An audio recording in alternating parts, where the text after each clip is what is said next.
राधे राधे दोस्तों, जय श्री कृष्णा। आज है पौष माह में पड़ने वाली सबसे बड़ी एकादशी पौष पुत्रदा एकादशी। जो भी व्यक्ति इस व्रत को धारण करता है उसके समस्त दुख दूर तो होते ही हैं, साथ में पुत्र की प्राप्ति होती है, संतान की प्राप्ति होती है और संतान के ऊपर आने वाले जितने भी कष्ट है वो दूर हो जाते हैं। आज है 30 दिसंबर 2025, दिन मंगलवार है, साल की अंतिम एकादशी की तिथि है। तो आइए आज इस शुभ अवसर पर पौष पुत्रदा एकादशी की कथा सुनते हैं।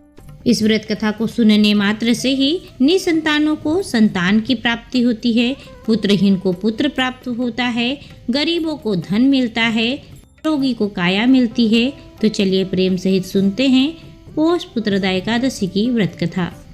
भद्रावती नगरी में सुकेतु नाम का एक राजा राज्य करता था। वह निसंतान था। उसकी स्त्री का नाम शवैया था। वह सदैव निपुत्री होने के कारण चिंतित रहती थी। उस पुत्रहीन राजा के पितर रो रो कर पिंड लेते थे। इसके बाद हमें कौन पिंड देगा। इधर राजा को भी बंधु बांधुओं, मंत्री, मित्र राज्य, हाथी, घोड़ा आदि से भी संतोष नहीं होता था। उसका एकमात्र कारण था पुत्रहीन होना। वह विचार करता था कि मेरे मरने के बाद मुझे पिंड कौन देगा। पुत्र बिना पितरों और देवताओं से भी ऋण नहीं हो सकते। जिस घर में पुत्र ना हो वहाँ सदैव अंधेरा ही रहता है। इस तरह राजा रात दिन इसी चिंता में लगा रहता। एक दिन राजा ने अपना शरीर त्याग देने की सोची, परंतु विचार करने लगा आत्मघात करना महापाप है। राजा इस तरह मन में विचार करके एक दिन छिपकर वन को चल दिया।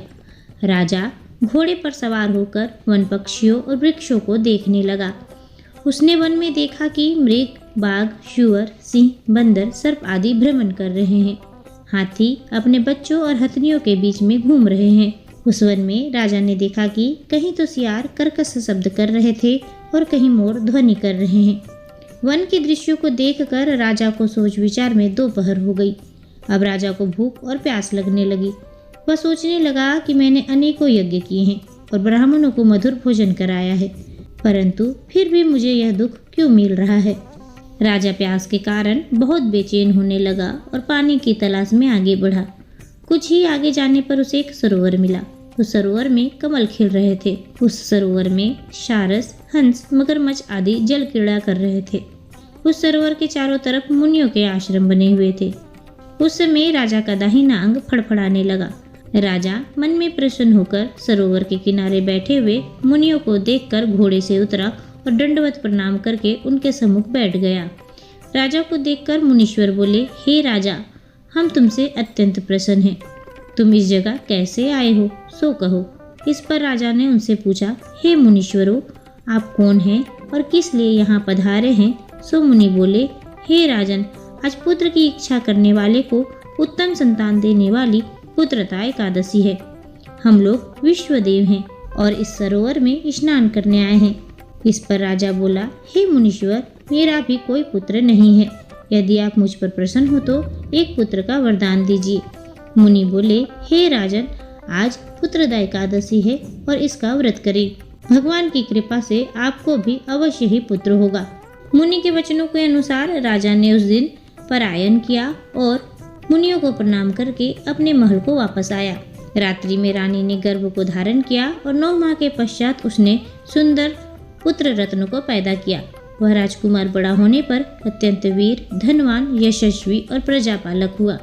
श्री कृष्ण भगवान बोले, राजन, पुत्र की प्राप्ति के लिए पुत्रदा एकादशी का व्रत करना चाहिए। जो मनुष्य इसका महात्म्य श्रवण व पठन करते हैं उनको स्वर्ग मिलता है। यह थी श्रेष्ठ व उत्तम संतान प्राप्ति अथवा संतान को सुख देने वाली पुत्रदा एकादशी व्रत कथा। प्रेम सहित बोलिए, जय श्री हरि, जय माता लक्ष्मी। भगवान आपका कल्याण करे।